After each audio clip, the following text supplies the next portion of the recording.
యేసుక్రీస్తు ప్రభువారు ఈ లోకానికి వచ్చించినారు. మేము ఒకప్పుడు మేము కూడా ఈ లోకంలో తినుచు త్రాగుచు ఇష్టానుసారమైన జీవితం జీవించే వాళ్ళము. కానీ మేము కూడా మీకు వల్లేనే ఒక దినము ఈ రక్షణ సువార్తను, యేసుక్రీస్తుని గురించిన సువార్తను విన్నప్పుడు మా హృదయాల్లో మా పాపములు మేము ఒప్పుకున్నాము, నేను ఒప్పుకున్నాను.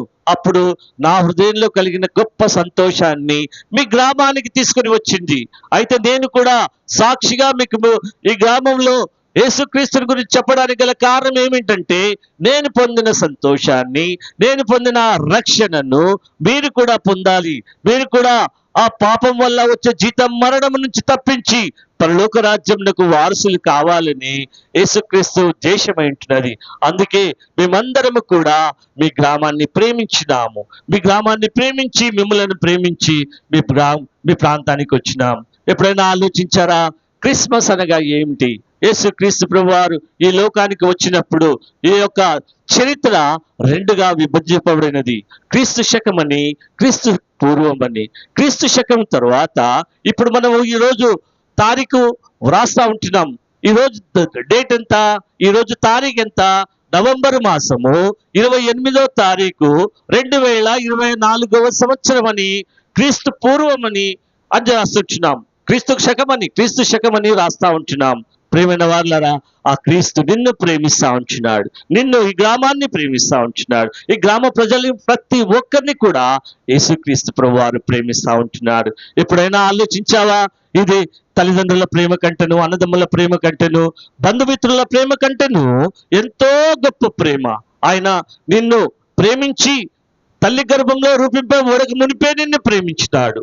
ఇంతవరకు నిన్ను సజీవులుగా ఉంచినాడు. నీవు రక్షణ పొందాలని, యేసుక్రీస్తు నామములో నీ పాపాలు క్షమించబడవాలని, యేసు రక్తము నీ జన్మ కర్మ పాపములను క్షమించి ఆ పరలోక రాజ్యానికి వారసుడు చేయాలని యేసుక్రీస్తు ప్రేమ అయి ఉంటున్నది.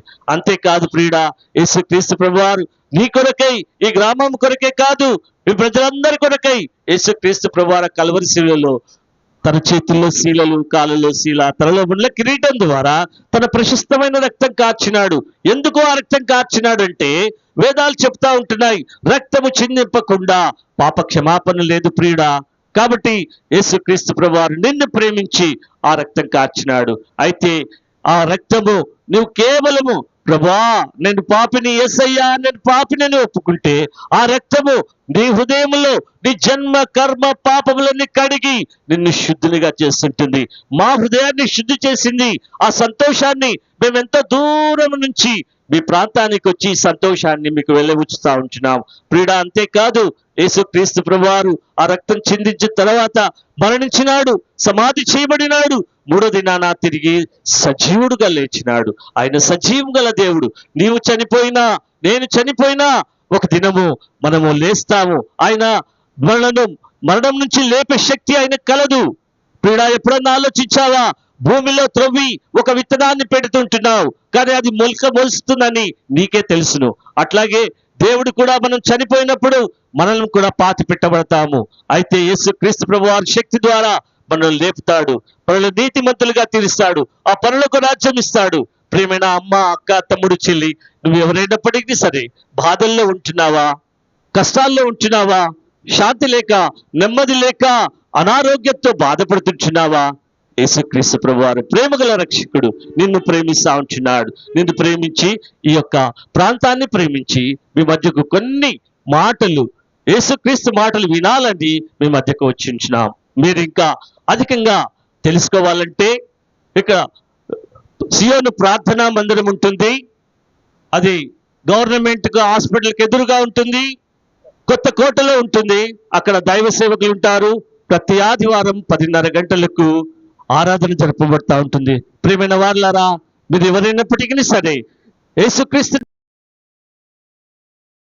కూడా ప్రేమపూర్వకంగా ఆహ్వానిస్తా ఉంటున్నాం. మీ సమస్య ఏదైనప్పటికీ అక్కడ దైవ సేవకులు ఉంటారు, మీ కొరకే ప్రార్థన చేస్తారు. మేము ప్రార్థించి మేము ముందుకు వెళ్తుంటాం. దేవుడు మిమ్మల్ని, మీ కుటుంబాన్ని దీవించును గాక.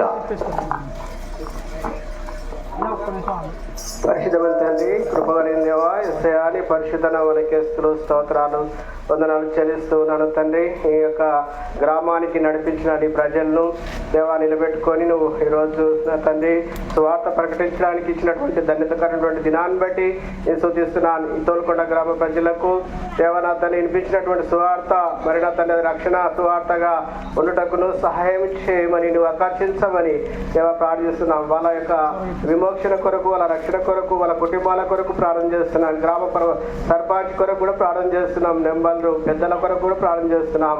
మా ముఖ్యమంత్రి ప్రధానుల కొరకు కూడా ప్రార్థన చేస్తున్నాం. మా యొక్క సువార్త అయినా దాన్ని ఫలించే సువార్తగా ఉండడానికి సహాయం చేయమని యేసును స్తుతించి ప్రార్థించి వేడుకొచ్చినాం తండ్రి. ఆమేన్.